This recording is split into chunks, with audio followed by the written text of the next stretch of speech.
We have a quick 5 minutes from Andrew Crow. We've talked plenty about multi-channel experiences. Andrew Crow is VP of Experience Design at Razorfish and has been tackling this problem too.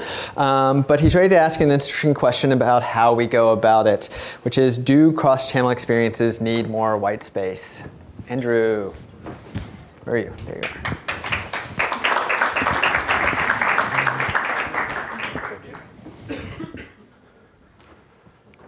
Thank you very much, everyone.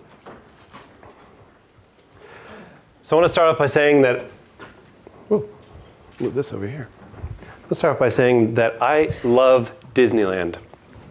Growing up in LA, we would go to Disneyland as often as possible. It's truly, and to use a cliche, for me as a kid, it was truly a magical place, right? Now I go back there with my kids, it's a completely different story. I'm a little smarter now, and I see through some of that magic, but my kids and I will be walking down, say, Main Street, and all I hear from them is, I'm hungry, I'm tired, I'm hungry. And of course, my inner monologue is like, shut up. But I can't say that out loud, right? I'm a parent, I have to provide for their needs.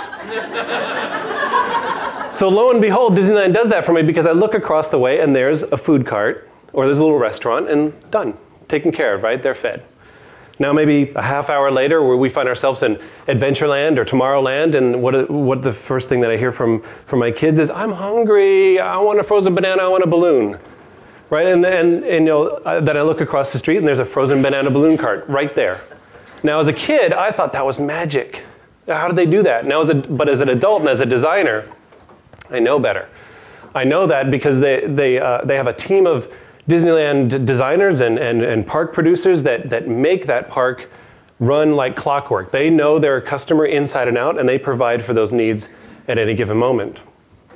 Now, like a lot of us in this room, we're design managers, design leaders, designers, brand people, product guys and girls. But we know that when we design products in sort of today's environment, we have to be aware of lots of different things. Touch points, right? Touch points across an entire experience, and that's what you guys have been hearing about a lot yesterday and today.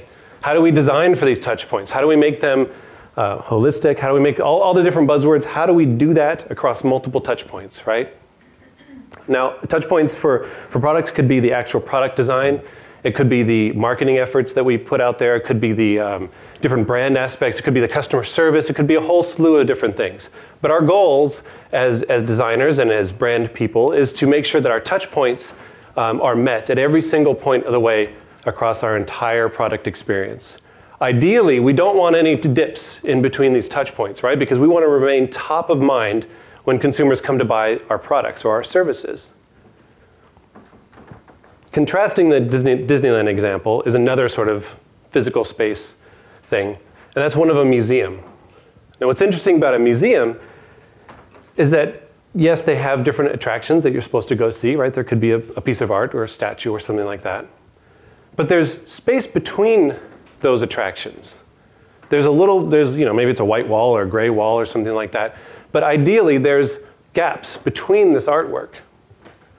And what I really like about those gaps is it allows me to sort of pause, enjoy what I'm looking at, and sort of refresh and as I move to the next piece in the exhibit. I'm not inundated with follow us on Facebook posters in between a couple of different really nice paintings. There's actual space there for me to breathe and to appreciate what I've just experienced.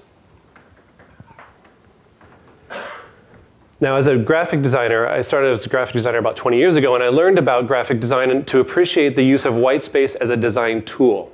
White space is not something to be afraid of. In fact, it's not leftover space. It's not something that we should scramble to fill. It's not extra space.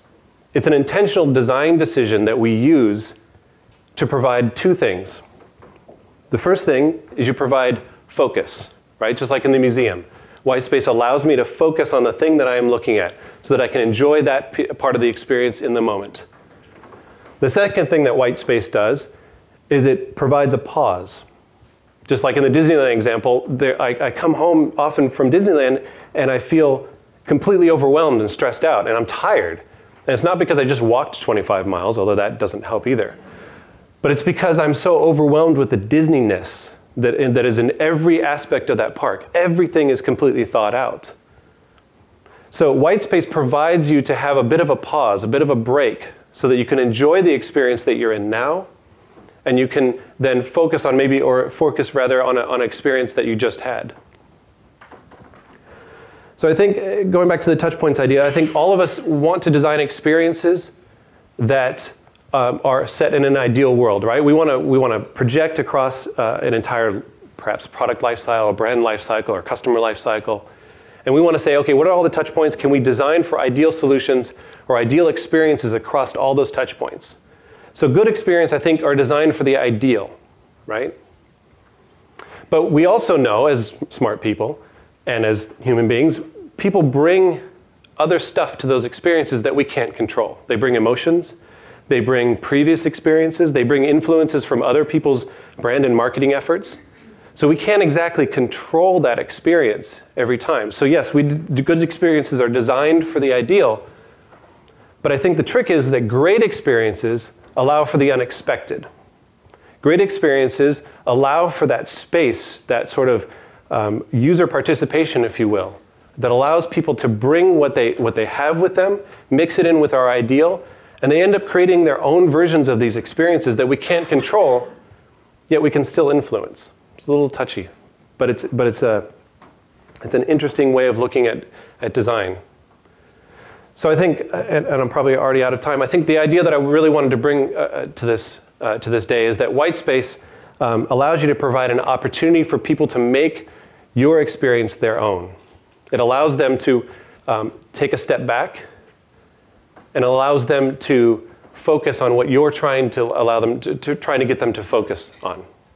So use Whitespace as a design decision, as a design tool, and see how we can try to sort of influence and change the way we approach designing experiences. Thank you very much.